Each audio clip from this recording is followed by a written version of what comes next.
नमस्कार विद्यार्थी मित्रांनो, स्वागत आहे तुमचं सर्वांचं. तर मित्रांनो, आजच्या व्हिडिओमध्ये आपण जलसंपदा विभाग भरती 2023 महत्त्वपूर्ण प्रश्न उत्तरे बघणार आहोत. तर व्हिडिओ शेवटपर्यंत पूर्ण बघा. त्या अगोदर तुम्ही जर आमच्या चॅनलवर नवीन असाल तर चॅनलला सबस्क्राईब, लाईक आणि शेअर करायला विसरू नका. तसेच तुम्हाला जर या व्हिडिओची PDF हवी असेल तर कमेंट बॉक्समध्ये टेलिग्राम चॅनलची लिंक दिलेली आहे, तिथे जाऊन तुम्ही PDF डाउनलोड करून घेऊ शकता. तर सुरू करूया. एव्हरेस्ट शिखर पादक्रांत करणारी पहिली भारतीय अपंग महिला कोण आहे? तर अरुणिमा सिन्हा या आहेत. त्याचबरोबर काही महत्त्वाची माहितीसुद्धा आपण इथे बघणार आहोत. माउंट एव्हरेस्ट हे जगातील सर्वोच्च शिखर आहे. माउंट एव्हरेस्ट हे हिमालय पर्वत रांगेमध्ये आहे आणि हे नेपाळमध्ये आहे. उंची किती आहे? तर उंची आहे 8,848.86 मी. त्याचबरोबर एव्हरेस्टवर चढाई करणारी पहिली व्यक्ती एडमंड हिलरी ही आहे. तसेच एव्हरेस्टवर चढाई करणारी पहिली भारतीय व्यक्ती ही आतार सिंग चिम्मा हे आहेत. Next question. आशियातील सर्वात मोठा सहकारी साखर कारखाना वसंतदादा पाटील सहकारी शेतकरी सहकारी साखर कारखाना खालीलपैकी कुठे आहे? तर सांगली येथे आहे. त्याचबरोबर महत्त्वाची माहितीसुद्धा आपण इथे बघणार आहोत. वैशिष्ट्य काय आहे?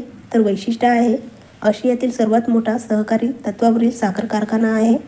सर्वाधिक ऊस उत्पादन उत्तर प्रदेशामध्ये होते. त्याचबरोबर आशियातील सर्वात पहिला साखर कारखाना प्रवरानगरमध्ये कार्ड होता. प्रवरानगर हे अहमदनगर जिल्ह्यामध्ये आहे. हा कारखाना विखे पाटील यांनी काढला होता. Next question.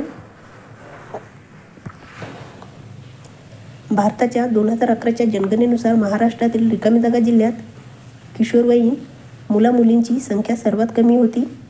तर मुंबई शहर येथे होती. त्याचबरोबर काही महत्त्वाचे पॉईंटसुद्धा इथे आपण बघणार आहोत. पहिली जनगणना 1871 साली झाली.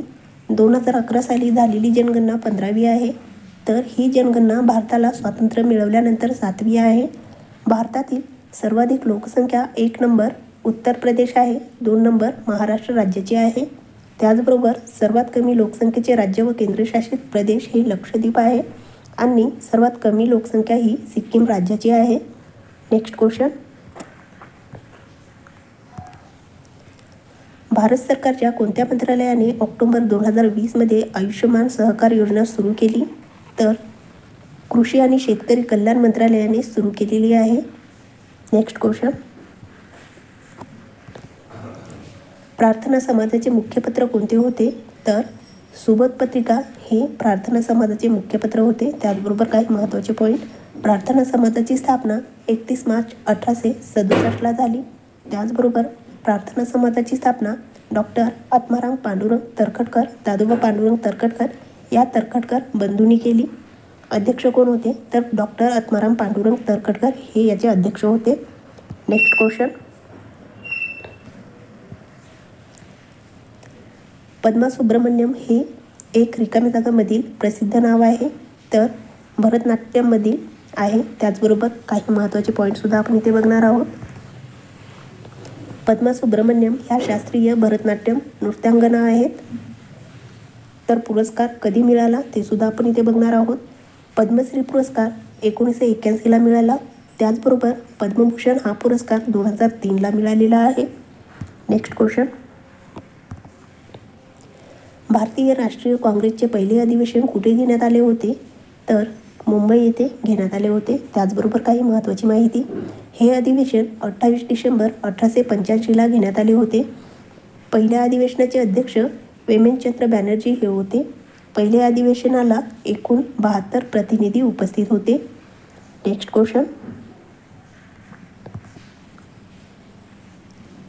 2019चा भारतरत्न पुरस्कार नानाजी देशमुख यांना देण्यात आला. ते महाराष्ट्रातील कोणत्या जिल्ह्याचे होते? तर ते हिंगोली जिल्ह्याचे होते. त्याचबरोबर काही महत्त्वाचे पॉईंटसुद्धा इथे बघणार आहोत. भारतरत्न पुरस्काराची सुरुवात 1954 पासून झाली. याचे वितरण 26 जानेवारीला केले जाते. हा भारतातील सर्वोच्च नागरी पुरस्कार आहे. एका वर्षात हा पुरस्कार जास्तीत जास्त 3 व्यक्तींना दिला जातो.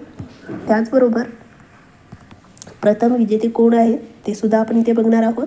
सी राजगोपालचारी 2 नंबर आहेत डॉक्टर सर्वपल्ली राधाकृष्ण आणि 3 नंबरला आहेत डॉक्टर CV रमन. हे या तिघांनाही 1954 हे पुरस्कार मिळालेला आहे. नेक्स्ट क्वेश्चन, नंदीकोलू हे खालीलपैकी कोणत्या राज्याचे पारंपरिक नृत्य आहे? तर हे कर्नाटक राज्याचे पारंपरिक नृत्य आहे. नेक्स्ट क्वेश्चन, कोणत्या भारतीय क्रिकेटपटूला भारतरत्न हा सर्वोच्च नागरी पुरस्कार मिळालेला आहे? तर सचिन तेंडुलकर यांना हा पुरस्कार मिळालेला आहे. त्याचबरोबर काही महत्त्वाची माहितीसुद्धा आपण इथे बघणार आहोत. भारतरत्न हा भारताचा सर्वोच्च नागरी पुरस्कार आहे. भारतरत्न पुरस्कार मिळवणारे महाराष्ट्रातील व्यक्ती सचिन तेंडुलकर. भारतरत्न पुरस्कार 2014ला मिळालेला आहे. CNR राव यांना 2014 साली हा पुरस्कार मिळालेला आहे. त्याचबरोबर मदन मोहन मालवीय, अटल बिहारी वाजपेयी 2015ला हा पुरस्कार मिळालेला आहे. तसेच प्रणव मुखर्जी, भूपेन हजारिका, नानाजी देशमुख यांना 2019ला हा पुरस्कार मिळालेला आहे. नेक्स्ट क्वेश्चन, मुस्लिम लीगची स्थापना कुठे झाली? तर मुस्लिम लीगची स्थापना ही ढाका येथे झालेली आहे. त्याचबरोबर काही महत्त्वाची माहिती, मुस्लिम लीगची स्थापना 1906 साली ढाका येथे झाली. यांचे संस्थापक आगा खान हे होते. त्यांना पाठिंबा गव्हर्नर जनरल लॉर्ड मिंटोचा होता. नेक्स्ट क्वेश्चन, महाराष्ट्र विधानसभेच्या एकूण जागांपैकी खालीलपैकी कोणत्या जिल्ह्यातील जागांची संख्या सर्वाधिक आहे? तर मुंबई उपनगरची संख्या सर्वाधिक आहे. त्याचबरोबर काही महत्त्वाचे पॉईंट, मुंबई उपनगर या जिल्ह्यामध्ये 26 जागा आहेत. महाराष्ट्र राज्यामध्ये एकूण 48 लोकसभा व 288 विधानसभा मतदारसंघ आहेत आणि 78 विधान परिषदा आहेत. प्रत्येक लोकसभा मतदारसंघामध्ये 6 विधानसभा मतदारसंघ समाविष्ट करण्यात आले आहे. तर मित्रांनो, तुम्हाला हा व्हिडिओ जर आवडला असेल तर आमच्या चॅनलला सबस्क्राईब करा, लाईक करा आणि आपल्या मित्रांसोबत शेअर करा. धन्यवाद.